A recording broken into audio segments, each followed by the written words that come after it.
नमस्कार दोस्तों, स्वागत है आप सभी का हमारे YouTube चैनल सफलता की सीढ़ी में। तो जैसे कि आप लोग जानते हो कि इन दिनों नेट मैथमेटिक्स एग्जाम्स की सीरीज अपलोड कर रहे हैं, तो आज ये उसी सीरीज की 5वीं वीडियो है। तो जो आज का हमारा टॉपिक है डिस्काउंट, बट्टा या छूट। तो दोस्तों, आप ये वीडियो देखने से पहले आप मेरी परसेंटेज और प्रॉफिट लॉस की वीडियो ज़रूर देखिएगा, उसके बाद ये वीडियो देखें आप, ठीक है। तो आज हम डिस्काउंट, बट्टा या छूट के बारे में पढ़ेंगे। तो जैसे कि आप जानते हो, क्रिया मूल्य, कॉस्ट प्राइस, लास्ट वीडियो में भी मैंने बताया था। क्रिया मूल्य क्या होता है दोस्तों, कि जब कोई वस्तु हम किसी मूल्य पर खरीदते हैं, यानी जो किसी रेट पर हम कोई भी वस्तु खरीद रहे हैं, वो हमारा क्रिया मूल्य है। इसकी short form CP, cost price बोलेंगे इसे। विक्रय मूल्य यानी जब कोई वस्तु किसी मूल्य पर बेची जाती है तो विक्रय मूल्य कहलाता है, यानी सेलिंग प्राइस, शॉर्ट फॉर्म में से SP लिखेंगे। थर्ड आता है अंकित मूल्य, सूची मूल्य। तो अंकित मूल्य, सूची मूल्य क्या है दोस्तों? MRP, यानी कि जो ऐसा रेट जो किसी वस्तु पर छपा हुआ मूल्य जो होता है, प्रिंट रेट जो है किसी वस्तु पर जो प्रिंट रेट होता है, उसको अंकित मूल्य या सूची मूल्य कहते हैं। MRP से इसे शो करते हैं। अब आता है बट्टा या छूट, डिस्काउंट है कि हमारा, यानी कि अंकित मूल्य पर दिया जाता है, यानी कि हमें अंकित मूल्य पर कोई छूट दी जाती है। कि कोई भी शॉपकीपर है, मान लो जैसे कि यानी कि वो कुछ % की हमें छूट देता है और उससे उस शॉपकीपर को कुछ नुकसान भी ना हो, ठीक है ना। तो वो हमारा डिस्काउंट, बट्टा या छूट रहेगा, ठीक है। अंकित मूल्य हमेशा 100% होता है। जैसे कि हम लास्ट वीडियो में बताया था कि क्रिया मूल्य 100% पे लेते हैं, तो यहाँ पे हम अंकित मूल्य को हमेशा 100% पे लेंगे, ओके।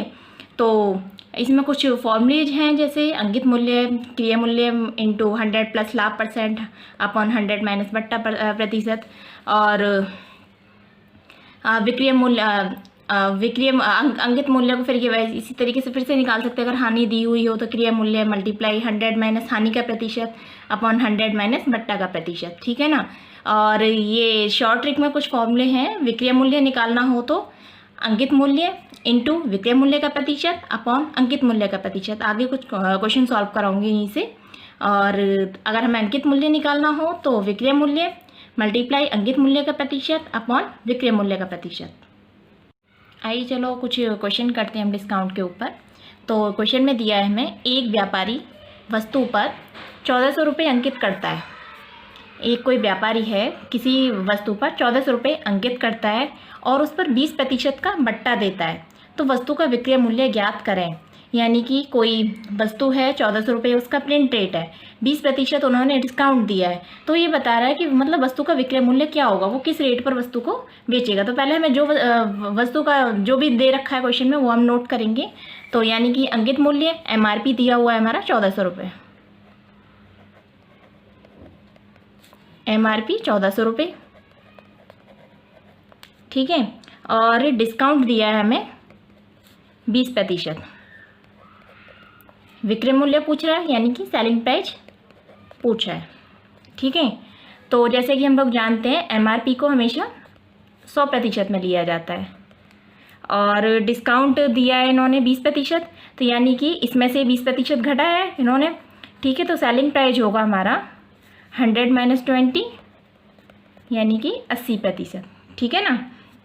तो हम फॉर्मूला लगाएंगे इसका फॉर्मूला रहेगा विक्रय मूल्य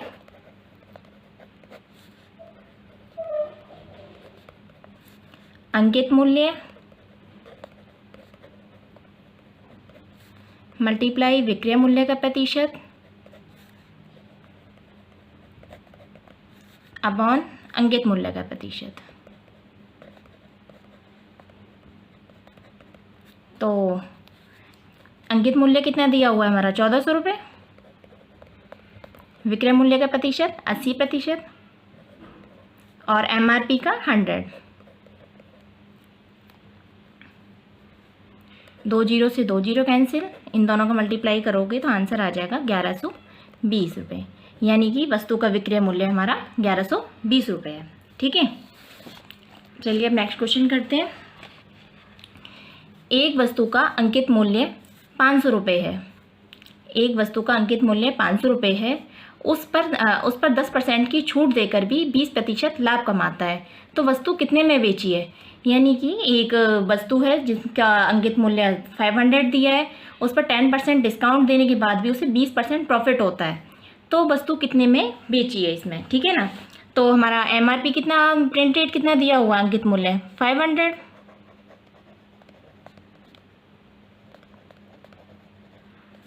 और डिस्काउंट 10%, और हमें वस्तु कितने में बेची यानी कि विक्रय मूल्य पूछ रहा है। अच्छा, एक चीज़ और दे रखी है इसमें, लाभ और दे रखा है हमें, तो लाभ प्रॉफिट प्रतिशत दे रखा है 20%, ठीक है। तो जैसे कि हम लोग जानते हैं क्रिया मूल्य को हम हमेशा 100% में लेते हैं, तो क्रिया मूल्य 100%, और सेलिंग प्राइस 100 रुपये में कोई चीज़ खरीदी, 20% लाभ, तो सेलिंग प्राइस ये ऐड प्रॉफिट परसेंट जो इसमें ऐड हो जाता है, तो ये हो जाएगा हमारा 120%, ठीक है। तो हमारा जब MRP को भी हम 100% मानते हैं, और सेलिंग प्राइस कितना हो जाएगा 10% डिस्काउंट देने के बाद 90%, ठीक है ना। इसके बाद हमें विक्रय मूल्य निकालना है, तो विक्रय मूल्य का फॉर्मूला रहेगा हमारा सेलिंग प्राइस, ये रहेगा MRP, हम दोनों को साथ में निकालेंगे, दोनों का सेलिंग प्राइस निकालना है, तो MRP मल्टीप्लाई सेलिंग प्राइस का प्रतिशत अपॉन MRP का प्रतिशत, ठीक है। उसके बाद कॉस्ट प्राइस का प्रतिशत और सेलिंग प्राइस का प्रतिशत। MRP कितना दिया हुआ है 500,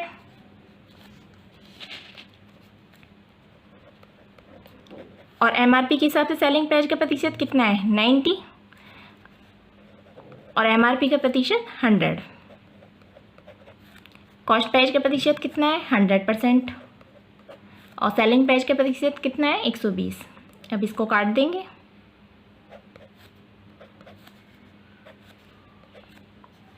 थ्री 4 जा 12, 3 3 जा 9, 2 2 जा 4, 2 5 जा 10, 25 टाइम्स ये कट गया, और इन तीनों का मल्टीप्लाई करोगे 5 3 और 25 का, तो आंसर आ जाएगा हमारा 375 रुपीज़, यानी कि हमारा विक्रय मूल्य 375 रुपये है, ठीक है। चलिए नेक्स्ट क्वेश्चन करते हैं। अब इसमें दिया हुआ है 10%, 20%, दो क्रमागत बट्टों के समतुल्य बट्टा क्या होगा। दो बट्टे दिए हुए हैं, हमें उसकी समतुल्य बट्टा निकालना है, ठीक है ना। तो इस क्वेश्चन को दोस्तों हम 2 तरीके से कर सकते हैं, लेकिन एक ट्रिक जो है हमारी सिर्फ अगर 2 डिजिट में ही दिया हुआ हो, दो क्रमागत बट्टे दिए गए हों तभी वर्क करेगी, वरना दूसरी ट्रिक जो है सब में यूज होगी। जैसे तो फर्स्ट हम पहले एक ही ट्रिक से करते, जैसे हमारा ये फर्स्ट वाला दिया है, इसको x मान लो 10%, दूसरे वाले को y मान लो 20%, ठीक है ना। अब हमें निकालना है समतुल्य बट्टा।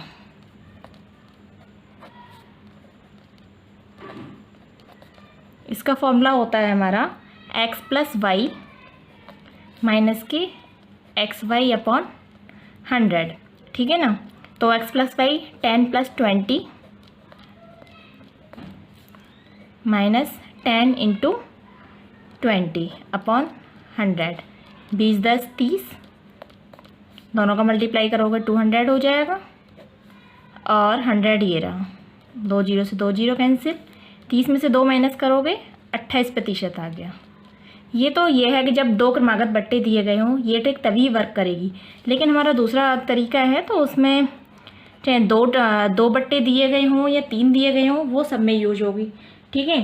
तो जैसे तुम्हारा दिया हुआ है 10% और 20%, 2 बट्टे दिए हुए हैं, तो इसका निकालने के लिए क्या करते हैं, पहले अंकित मूल्य हम कितने पे मानते हैं, हमेशा 100 पे, ठीक है। अंकित मूल्य हमेशा हमारा 100 पे होता है। अब ये है 10%, अगर हमने छूट दी है किसी चीज़ पे, तो इसका मतलब ये 100 में से 10 माइनस हुआ है, तो यानी कि इनकम परसेंटेज निकालेंगे, यानी कि 10 माइनस करोगे 100 में से तो हो जाएगा 90 अपॉन 100, इसको परसेंट की फॉर्म में लेंगे, ठीक है ना। और 20 माइनस करोगे 100 में से तो ये हो जाएगा तुम्हारा 80 अपॉन 100, ओके। 2 0 से 2 0 कैंसिल, और ये 0 इससे कैंसिल, ये 0 इससे कैंसिल, ये आ जाता है हमारा 72%, ठीक है। लेकिन हमारा ये जो दिया हुआ है ये हमारा निकल के आया है, ये 9872, ये हमारा टोटल निकल के आया है 72%। लेकिन हमें समतुल्य बट्टा निकालना है। समतुल्य बट्टा निकालने के लिए क्या करेंगे, जो अंकित मूल्य दिया होता है, अंकित मूल्य हमेशा 100% मानते हैं, तो 100 में से हम ये परसेंटेज माइनस कर देंगे। 100 माइनस 72, तो यानी कि 28%। ठीक है ना। तो चाहे तो आप इस ट्रिक से कर लो, एक्स वाई मान लो, या फिर इस तरीके से कर लो। लेकिन एक्स वाई मानोगे तो सिर्फ दो पे ही ये ट्रिक यूज होगी, लेकिन ये तुम्हारी हर जगह यूज होगी। ठीक है ना। तो इसका आंसर 28% आ गया। चलिए अब एक और नेक्स्ट क्वेश्चन करते हैं सेम इसके जैसा ही। 20%, 25% व 10% के समतुल्य बट्टा क्या होगा। ठीक है ना। तो इसके लिए भी समतुल्य बट्टा निकालना है। अंकित मूल्य को मानते हैं हम हमेशा 100%, 20% छूट दी है, तो यानी कि इसका हो गया 80/100। ठीक है। 25% छूट दी है, तो इसका हो गया 75/100। 10% छूट दी है, तो 90/100। ठीक है। अब इसको काट दो, जो चीज़ कट जाती है। एक जीरो से एक जीरो कैंसिल, एक जीरो से एक जीरो कैंसिल। ठीक है ना। तो 25 चौका 100, 25 दिया 75, 4 1 जा 4, 4 2 जा 8। अब इनका मल्टीप्लाई कर दो, 2 3 जा 6, 6 9 जा 54। अंकित मूल्य 100% मानते हैं, तो समतुल्य जो निकलेगा 100 में से ये माइनस कर देंगे, ये निकला 100 माइनस 54%। तो हमारा समतुल्य बट्टा आ गया 46%। ठीक है ना दोस्तों। चलिए अब नेक्स्ट क्वेश्चन करते हैं, जो आपका नेट एग्जाम में आया भी है ये क्वेश्चन।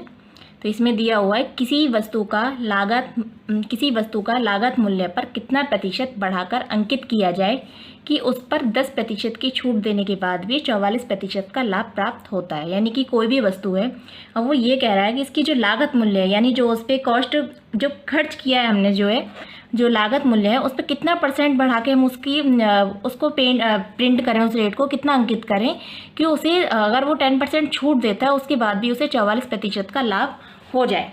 ठीक है ना। तो हमारा जो चीज़ दिया हुआ वो लिखिए आप। तो अंकित मूल्य हम हमेशा 100% मानते हैं। अंकित मूल्य 100% मानते हैं। ठीक है ना। और छूट कितनी दी है इन्होंने, डिस्काउंट दिया 10%,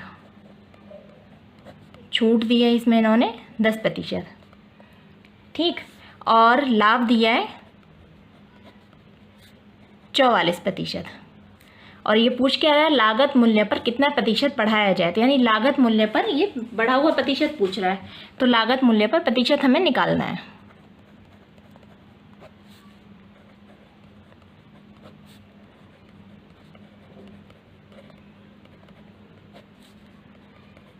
ठीक है।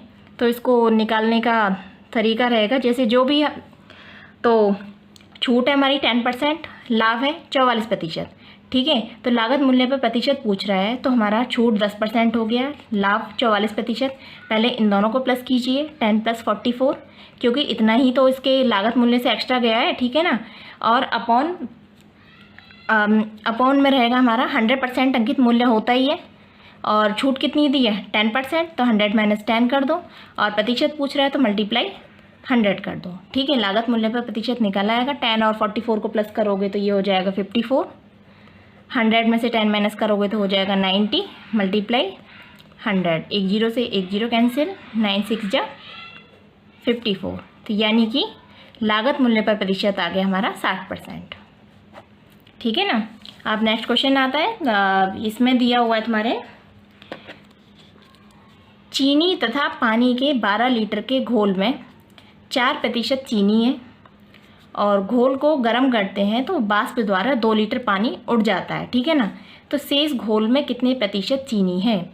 तो यानी चीनी और पानी का कोई घोल दिया है, 12 लीटर घोल है जिसमें 4% चीनी दी हुई है। जब हम घोल को गर्म करते हैं तो 2 लीटर पानी उड़ जाता है। ठीक है। तो शेष घोल में कितने % चीनी बची है, हमें ये पूछ रहा है। अब जब पानी उड़ गया है तो चीनी की मात्रा तो दोस्तों मतलब बढ़ेगी, सीधी सी बात है। तो पानी घट गया इसमें से। चलो अब जो भी दिया हुआ वो लिखते हैं। घोल दिया है हमारा 12 लीटर, ठीक है ना, और चीनी दी है हमारी इसमें घोल में गर्म करने से पहले 4%।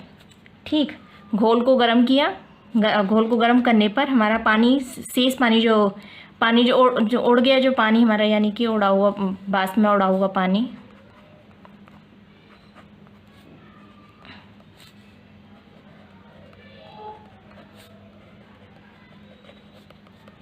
दो लीटर। ठीक है ना। तो अब हमें निकालना है शेष घोल में कितने % चीनी है, तो शेष चीनी प्रतिशत निकालनी है।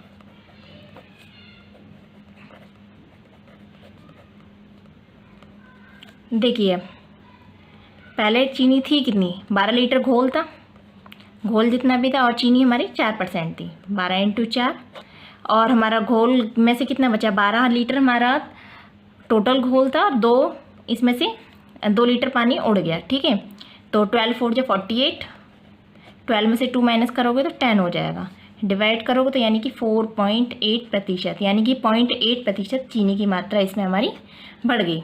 ठीक है दोस्तों, आज की वीडियो में सिर्फ इतना ही। अगली वीडियो सिंपल इंटरेस्ट पर होगी, साधारण ब्याज पर। तो ज़्यादा आप लोग इस वीडियो को लाइक करें, शेयर करें और इस चैनल को सब्सक्राइब करें। धन्यवाद।